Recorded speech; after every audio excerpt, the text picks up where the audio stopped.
Bien, donc comme je vous le disais, derrière ces événements, il y a donc des femmes et des hommes.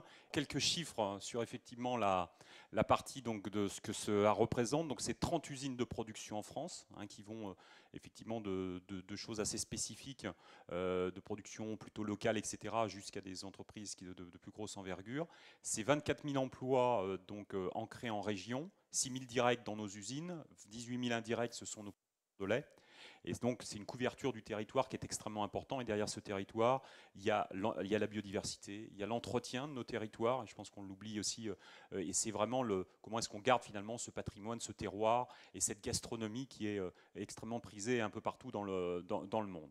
Aujourd'hui, la totalité des élevages en France, de la production de la totalité des laits, c'est 63 000 élevages laitiers à taille humaine. Et on est présent dans plus de 90% des départements français.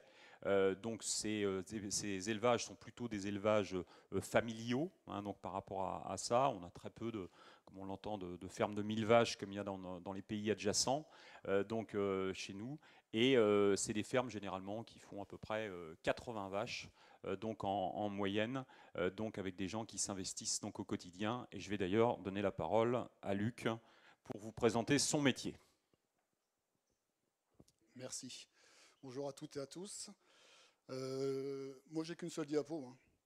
On a mis le nom hein, pour éviter les fautes. Je suis producteur du lait dans le Nord et je voulais avant tout remercier quand même Saint-Dié de m'avoir invité pour pouvoir témoigner parce que c'est vrai qu'avant tout, on peut communiquer sur beaucoup de choses, mais le produit qui est le lait, qui est un produit noble, hein, ça a été rappelé, c'est important de rappeler comment il est justement produit. Et tout à l'heure, Yves Legros faisait un petit aparté sur les jeunes qui ne connaissent plus trop comment est fait le. On pense parfois que ça vient directement du supermarché. Mais il n'y a pas que les jeunes, il y a les adultes aussi. Et on est toujours assez surpris parce que je participe parfois aux Journées mondiales du lait. J'ai pu participer en amenant des animaux. Et le citoyen, alors je suis assez sensible hein, sur ce fait-là. Le citoyen voit la vache, voit le veau, trouve que oh bah c'est mignon le veau, c'est vrai que c'est mignon. Mais pour faire du lait, il faut que la vache ait un veau. Et ça, il n'y a plus beaucoup de monde qui le savent. Donc c'est quand même assez important. Il faut que la vache ait un veau pour produire du lait. Et le veau, c'est aussi important parce que c'est aussi l'avenir du troupeau. Donc moi, je suis producteur de lait dans le Nord. On est sur une structure donc à 3 associés. On a 200 vaches. Alors, je vais revenir sur le modèle. Pardon, je vais revenir sur le modèle familial. On a 200 vaches, on est sur 220 hectares. Très bien. 200 vaches à 3, ça fait 70 vaches hein, par tête de pipe, comme on dit chez nous. Donc, on est dans la norme. Je ferai juste une aparté sur la ferme des 1000 vaches parce qu'elle est dans notre région. Et la ferme des 1000 vaches, alors ils sont 8 associés, mais à la rigueur, s'ils étaient 12 associés, ils seraient exactement comme nous. C'est-à-dire 70 vaches par.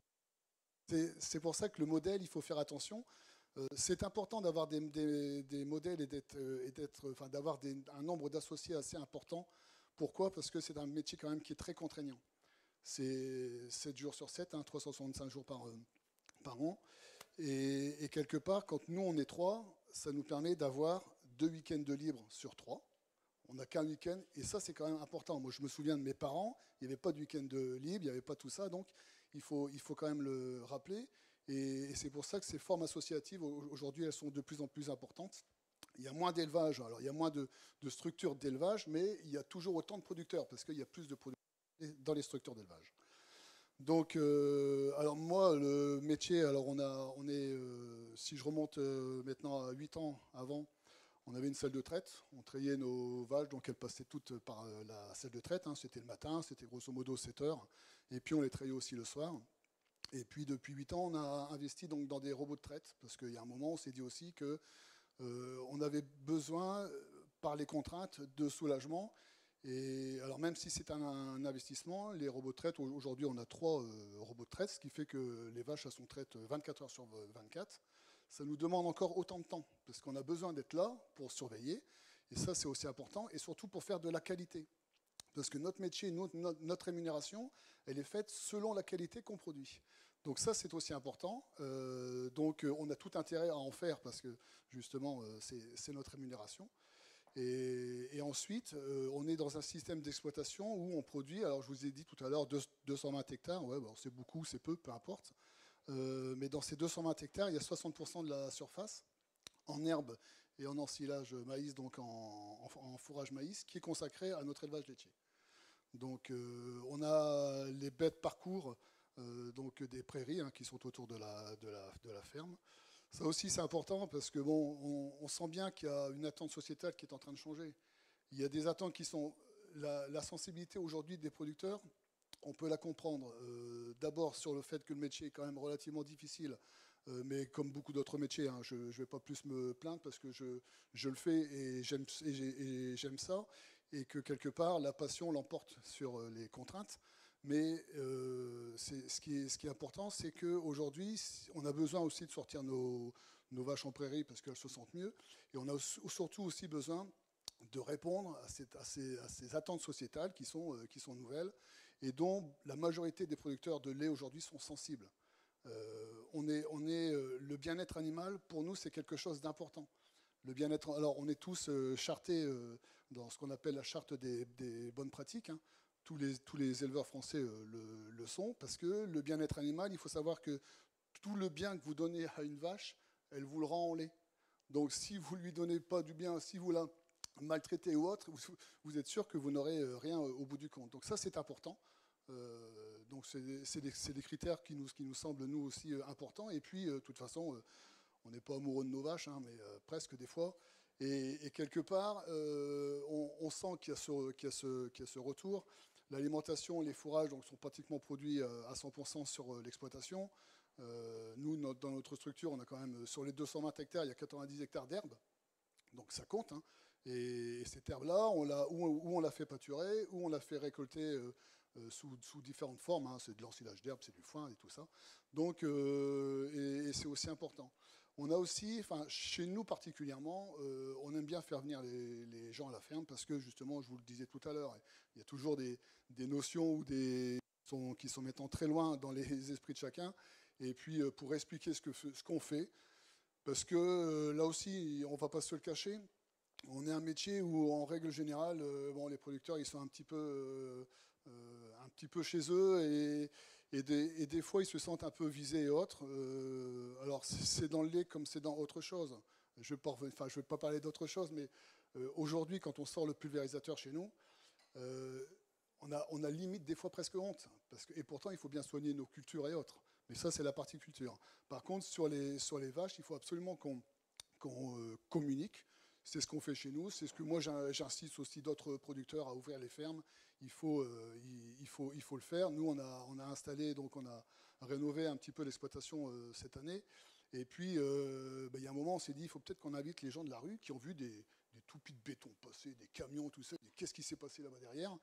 Et puis, pour l'expliquer un petit peu ce qu'on faisait, c'est ce qu'on a fait, et c'est toujours bien apprécié. Donc voilà, un métier qu'on aime bien et puis qu'on est passionné. Merci Luc. Donc un métier effectivement passionnant, contraignant également, qui aujourd'hui, et je renforce un peu ce qu'a dit Luc, c'est vrai que l'éleveur il est seul face au monde en fait par rapport à ça. Nous on est dans des entreprises, des organisations qui s'adaptent, mais c'est vrai que le jugement des autres des fois il est très dur et très pénalisant, et même si encore une fois c'est des gens qui tous les matins se lèvent pour faire mieux en permanence. Alors une fois qu'on a eu un lait de qualité et je dirais que c'est la première étape, c'est que si on n'a pas un lait de qualité, on n'en fera pas derrière des produits de qualité. Eh bien, il faut bien sûr en prendre soin. C'est ce que font un certain nombre de métiers. Alors, on ne les a pas tous listés, puisque on pourrait, dans le cadre de l'entreprise, lister la totalité de ce qui fait les fonctions d'une entreprise. On a pris quelques exemples un petit peu atypiques. Le premier, c'est le chauffeur-ramasseur, donc qui est aussi un vrai professionnel, qui lui aussi vit des contraintes qu'on connaît avec les transports routiers. Il y a deux événements qui ne vous sont peut-être pas marqués, mais c'est la neige cet hiver. On s'est rendu compte de l'importance des transporteurs. Parce que quand ils ne transportent pas les produits, on n'a plus à manger dans certaines villes, et c'est arrivé, c'était très limite dans certains cas. Et puis la fameuse semaine de la semaine dernière, où en fait on était plus en férié qu'en travail, et donc on a eu quand même des difficultés à la fois à approvisionner nos matières et également derrière à les transporter vers le consommateur. Donc c'est effectivement un métier de transporteur, mais c'est également un métier dans lequel on voit qu'il va contrôler la qualité, ça veut dire contrôler la température, faire un certain nombre de validations, et c'est lui qui va être le garant finalement de ce qui se passe de l'exploitation jusqu'à l'unité de production, là où on va effectivement refaire un certain nombre de contrôles, on le verra tout à l'heure, au travers de l'IPLC.